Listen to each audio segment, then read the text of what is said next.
Most people remember Kelly's Heroes as a light-hearted romp through World War II. Tanks, gold bars, and misfits cracking jokes behind enemy lines. But the film almost looked nothing like that. Early versions told a much darker story, and tensions behind the scenes nearly derailed everything. This video reveals the production secrets, character reinventions, and hidden themes that change what the movie truly says about war, authority, and heroism. These aren't trivia facts, they're the details that reframe the entire film, and the transformation started before cameras ever rolled. Number 1. Almost a dark war movie. Long before the jokes and the gold heist, this film was heading in a completely different direction. Early drafts of the screenplay leaned heavily into traditional World War II realism, with gritty combat and serious dramatic stakes. The humor that defines the finished product wasn't part of the original vision. It was layered in gradually as the project evolved. That shift wasn't a safe commercial decision. It was a genuine creative gamble. What makes the final version so effective is that traces of that darker foundation still remain. Beneath the laughs, there's real tension and emotional weight that most war comedies never achieve. The characters aren't just clowns, they're tired soldiers navigating chaos, and their cynicism feels earned. That balance between absurdity and authenticity didn't happen by accident. The tonal pivot could have backfired completely. Mixing comedy with combat was risky in 1970, especially when audiences expected either street action or outright parody. But by keeping one foot in drama, the filmmakers created something that felt fresh and unpredictable. That gamble is exactly why the movie still resonates decades later. It refuses to be just one thing. Number 2. Eastwood nearly walked away. Before a single frame was shot, the production nearly lost its biggest star. Clint Eastwood grew increasingly frustrated during development, clashing with the creative team over how the story should feel. He wasn't opposed to humor, but he resisted anything that pushed the film too far into slapstick territory. For Eastwood, the balance between action and comedy had to feel grounded, not cartoonish. The disagreement centered on tone and pacing. Eastwood wanted a leaner, cooler movie that let tension breathe between laughs. Studio pressures and evolving script drafts kept pulling in other directions, and at several points his commitment to the project wavered. Losing him would have been a disaster, not just for star power, but for the film's entire identity. In the end, Eastwood stayed, but the tension shaped his performance. His portrayal of Kelly feels deliberately restrained, almost detached from the chaos around him. That coolness wasn't accidental. It was Eastwood asserting control in the only way he could. The friction behind the scenes bled directly into the character audiences see on screen. Number 3. Oddball wasn't in the script. One of the most iconic characters in the film didn't exist when the project began. Early drafts made no mention of the eccentric tank commander who would eventually steal nearly every scene. Donald Sutherland's oddball emerged gradually, shaped and expanded during production rather than planned from the start. What began as a minor role grew into something far more significant. The character's development happened almost organically. Sutherland brought an improvisational energy that the filmmakers recognized and encouraged. Lines were added, scenes were extended, and Oddball's quirky philosophy became central to the movie's tone.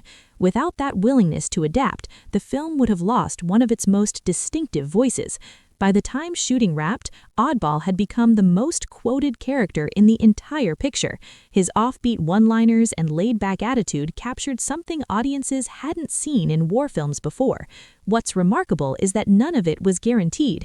The character only exists because the production stayed flexible enough to let him grow.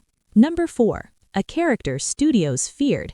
Studio executives weren't thrilled when they saw what Oddball was becoming. A hippie-inspired tank commander spouting peace and love philosophy in the middle of World War II didn't fit any conventional mold. Worried that audiences would be confused or alienated, higher-ups pushed back against the character's counterculture personality.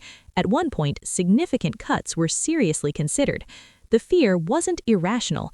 In 1970, blending wartime action with anti-establishment undertones was a genuine risk. Oddball didn't behave like a traditional military hero. He rejected aggression, quoted pseudo-philosophy, and seemed more interested in vibes than victory. For executives expecting a straightforward adventure, this felt dangerously off-brand. Ironically, the very qualities that worried the studio became the film's greatest strength. Audiences embraced Oddball precisely because he was unexpected. His presence gave the movie an edge that separated it from forgettable war pictures of the era.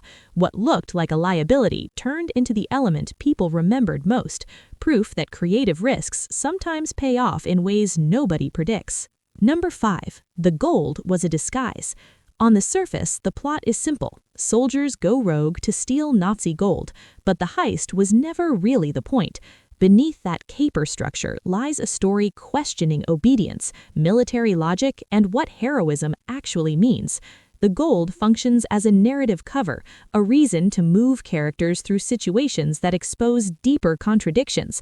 What the mission really does is strip away the usual war movie framework. These men aren't fighting for country or duty, they're acting on self-interest, and the film never punishes them for it.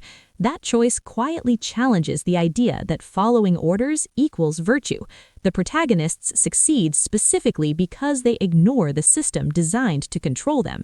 The result is a movie that feels subversive without ever preaching. Audiences laugh at the cons and cheer the payoff, but the underlying message lingers. Greed isn't the theme, freedom is. The gold just gave the filmmakers a shiny distraction while they slipped something more provocative underneath. Number 6. Real tanks, fake Germans. Authenticity mattered to the production team, but so did practicality. The film features real World War II-era tanks, but they weren't actual German vehicles. Instead, American and Yugoslavian tanks were carefully modified to resemble German Tiger tanks. The visual trickery worked. Most audiences never noticed the difference, and the battlefield sequences gained a weight that props alone couldn't deliver. The modifications required clever engineering and camera work. Exterior plating was altered, markings were changed, and specific angles were favored to sell the illusion. What appeared on screen as fearsome Nazi armor was actually Allied machinery dressed up for the role. It was a deception designed entirely to serve realism, an irony the filmmakers likely appreciated. This approach gave the action scenes a tactile quality missing from many war films of the era. Real metal, real treads, and real dust created an atmosphere that model work couldn't replicate. The tanks weren't just background elements, they became characters in their own right.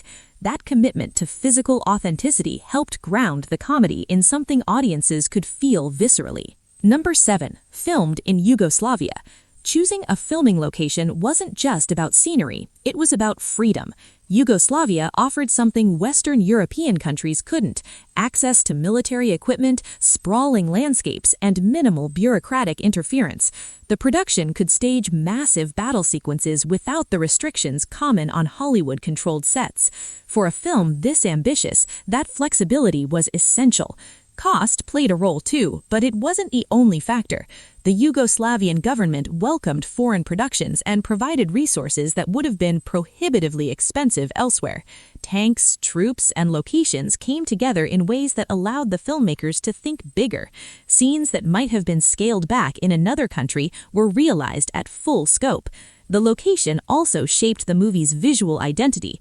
Rolling hills, rustic villages, and open terrain gave the action an epic, almost operatic quality. Nothing felt confined or artificial. That sense of space reinforced the story's themes: soldiers moving beyond boundaries, ignoring limits imposed by distant commanders. The geography became part of the narrative.